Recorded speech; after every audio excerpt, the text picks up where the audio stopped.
Please stop lakuin ini demi kebaikan kamu sendiri ya.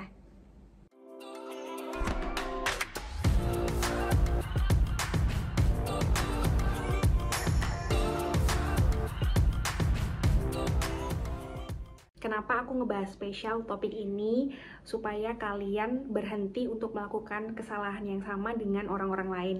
Jadi teman-teman, aku sebagai insurance planner, banyak banget nasabah atau klien yang datang ke aku by chat, entah itu dari DM Instagram, entah itu dari WhatsApp. Mereka hanya tanya kayak, "Hai, nama aku Angel," misalkan.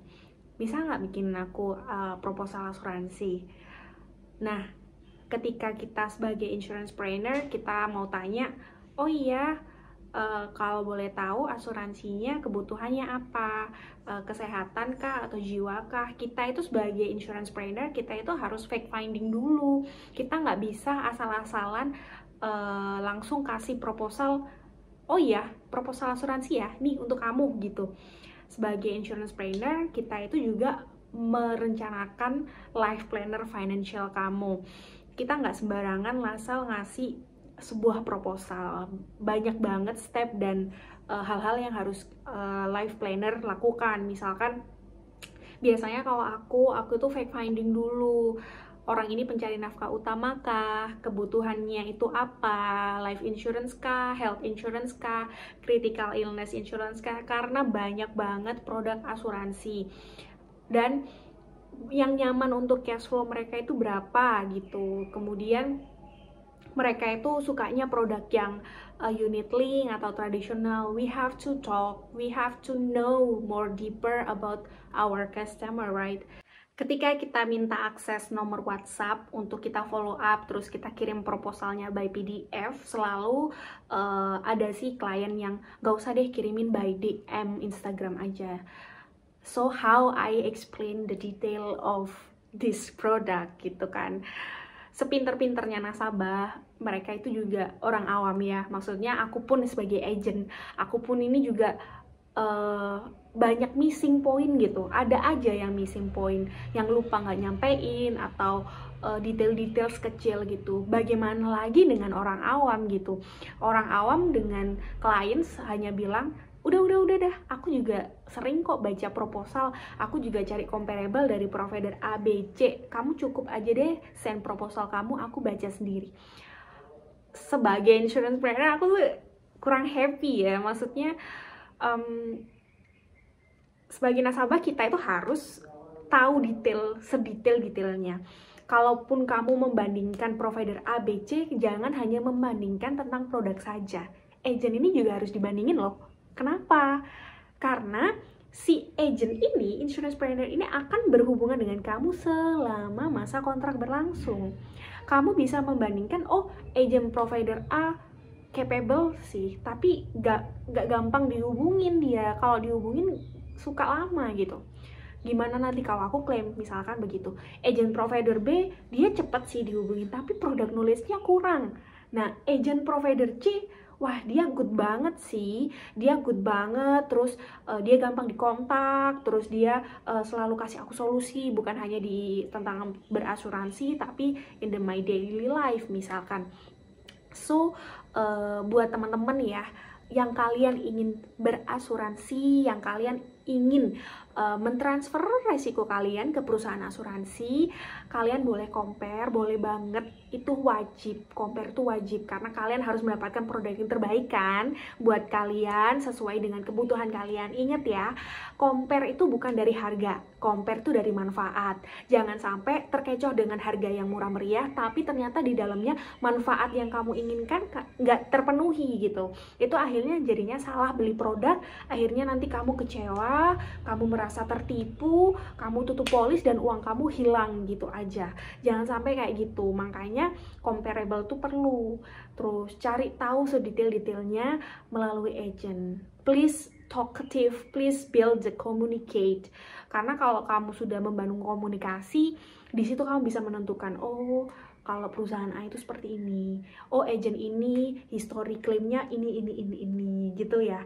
Oh dia itu ternyata nggak hanya apa ya, nyariin perbandingan aku nih, dia juga bacain ya, Bu mana sih, kalau aku biasanya, Bu boleh nggak saya lihat Ibu sudah membandingkan dengan provider apa.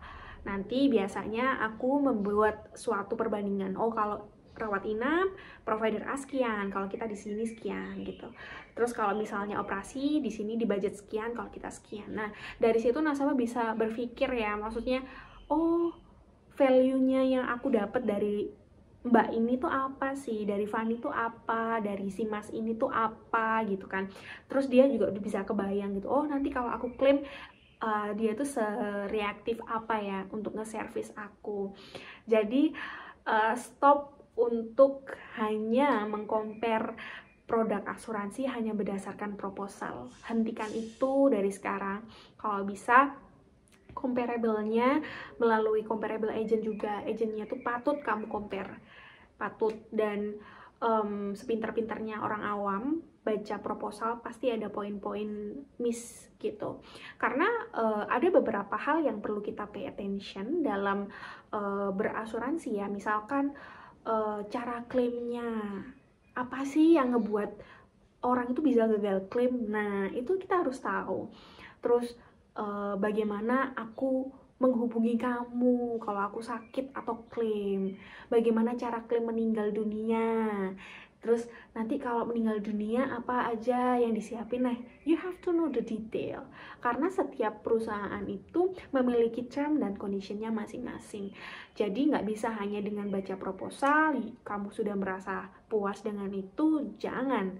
Kamu harus tahu sedetil-detilnya, seakar-akarnya itu kayak gimana. Jadi aku saranin kalian ketika membandingkan, pertama harus aktif banget tanya sedetail apapun, biar kalian nanti ketika sudah berasuransi, polis kalian aktif, terus kalian mau klaim, kalian tidak merasa tertipu karena ada poin-poin yang belum kalian ketahui misalkan.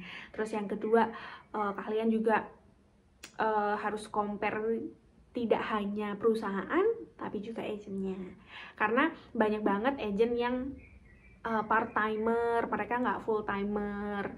Carilah agent yang full timer, carilah agent yang full timer yang fokus bekerjanya di asuransi. Terus tanyakan pernah history claim apa aja nih, achievement kamu apa aja misalkan. Terus gimana aku hubungin kamu, apakah iya kamu akan bertahan di perusahaan ini 10 tahun, 20 tahun lagi ketika aku mau klaim dan ketika aku sudah tua. Terus carilah agent yang muda dan dia full timer. Kenapa? Karena kalau dia muda, kamu muda, dia muda, ketika kamu mau klaim 20 tahun lagi dia masih ada gitu, bukan udah ketemu Tuhan duluan gitu kan. Nah terus oh ya, compare itu bukan berdasarkan jumlah mahal kecil premi ya. Oh di situ mahal nih, dia di sini murah gitu. Bukan. Kalau mau berbandingkan, bandingkan manfaatnya, jangan bandingkan preminya ya. Aku berharap kalian mendapatkan produk yang terbaik untuk berasuransi supaya kalian terproteksi dan terhindar dari yang namanya financial disaster.